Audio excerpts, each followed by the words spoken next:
Well, it's been 4 months since I last put out a new video on this channel, and wouldn't you know it, in the intervening time, we've gone from me analyzing a Final Fantasy XVI trailer to a PSA in which I implore you to stop watching Final Fantasy XVI trailers immediately. Many of you probably watched the recent Final Fantasy XVI State of Play presentation. It was, it was a really good presentation. It was a decent length, had lots of really good information in it, basically consolidated everything that had been discussed in recent interviews about the game, showed us a lot of the different systems, gave us an idea of the gameplay, the world, the RPG elements, all kinds of great, awesome stuff, and that should be it. It needs to stop right here. Mr. Yoshida, I got all the respect in the world for you, but I really gotta ask, at this point, if people are still on the fence, do you think that discussing endgame content and side content is really gonna help move additional units? Now, to be clear, obviously they need to keep marketing the game because there are plenty of people out there who maybe haven't watched previous commercials or state of play presentations or whatever else. But my point is, they need to just keep putting ads out there in front of people with what we already have.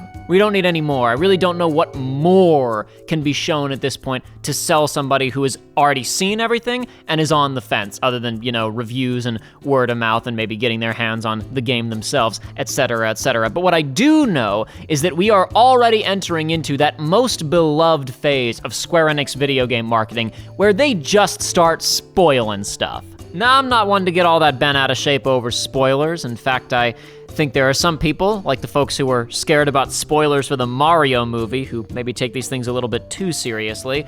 But we also know that Square Enix's marketing department really just does not care when it comes to the last month or so before a game releases, and they just start showing any old thing from the game, doesn't matter what it is. If you've played the Final Fantasy VII Remake and you wisely abstained from watching the launch trailer for the Final Fantasy VII Remake, go give that son of a gun a shot. You will be stunned by the stuff that they put in there. Oh, but Yoshi-p would never do us like that, you might say. My guy, if you've played Final Fantasy XIV, go back and watch the launch trailers for Heavensward and Shadowbringers. The stinger of the Heavensward launch trailer is, I'm pretty sure, the actual, no joke, dead last voiced line of dialogue in the MSQ. The point is that I live in fear of the type of stuff that will be shown in the launch trailer for this game, so I'm just not gonna watch it, especially after there already seem to be quite a few telling things in these most recently released materials. To be fair, when discussing spoilers for something that is not actually out yet, people have a tendency to misinterpret things. You look at something and think maybe that's a spoiler, but oops, it actually happens in the first 5 minutes, or oh, you're just misinterpreting it, or it's a mislead or whatever. So, you can't assume anything, and I don't wanna sit here and discuss what I think are major spoilers hidden away in the recent State of Play presentation and also in the short music video that they released for the game's theme song. Because if I stopped and discussed, hey, I think these things are major spoilers, then I would obviously be talking about spoilers. That would somewhat defeat the purpose of this video. One thing I will show, though I'm gonna blur it out since we'll be lingering on it, is some of the journal kind of lore menu type stuff that they showed off in this game. Now, a lot of RPGs have stuff where, you open up some kind of in-game journal and it recaps the story up to this point, but this game has got this big interactive map that will go story beat by story beat through seemingly everything that's gonna happen in the game, and it doesn't just talk about what's happening to the main characters, it includes a political map and shows troop movements and mentions this army and this army marched to this location together against these guys, blah, blah, blah. Like, this is a really awesome feature and is honestly probably gonna be very useful. As someone who is currently playing through Tactics Ogre Reborn, I kinda wish that game had a political map like this one. Trouble is that in order to show off this feature, they naturally have to show off this feature that recaps the story, and as far as I can tell, if you pause and read the descriptions here, you've basically been told everything that's gonna be happening in the first, I'm gonna say 5 to 6 hours, just a guess, of the entire game. To be completely fair, if you've been watching and paying attention during all of the previous trailers, nothing in here is all that crazy. I'm gonna say that I had already deduced 80% of what is mentioned in these summaries just from watching the previous trailers. However, I'm just saying, if you don't want to be spoiled on stuff, you probably don't want to rewatch this part and read in any kind of detail. It is a cool feature, though. I like that it's almost framed as almost like a historical document of what's happening in the game, which makes me wonder if this game will be framed in some kind of historical document, considering this is a bunch of Matsuno fanboys, and pretty much every single Matsuno Square Enix game has some kind of framing device. I mean, even Heavensward has a framing device in it. But yeah, that's kind of all I had to talk about today, is if you think that you are gonna buy Final Fantasy 16, I think it's time to stop watching marketing for it. You know, we're swimming in dangerous waters now, folks. Which at least also somewhat has to do with why I don't do trailer analysis that much. You know, I've talked about it in the past plenty, obviously, and though I have done 2 videos on FF16 trailers, the launch trailer and then the one I did earlier this year, you know, to me, trailer analysis of stuff, for video games, it makes some degree of sense, because games have a mechanical concern. You know, they have function, and until you put your hands on them, there is some value in trying to take trailers apart and figure out, okay, how does this game actually function? How does it play? What do you do in it? Because that is part of the, I think that's important to know as a consumer before you buy something, and studios don't always do the best job of communicating that, but at this point, it's been very well since broken down exactly how this game is gonna function.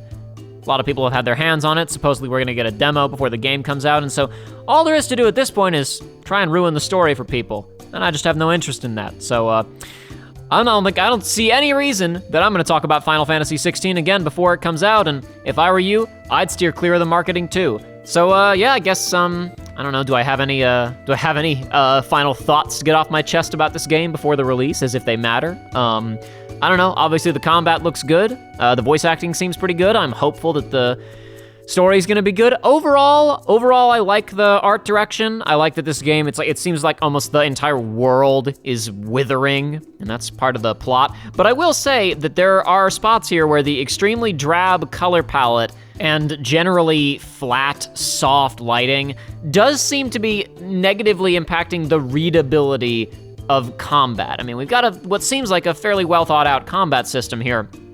But then you put me in a room like this, you put me in a dark gray room fighting a dark gray bad guy, or much worse, way worse, we got this one where this dragon's skin is the exact same texture as the room that he's in.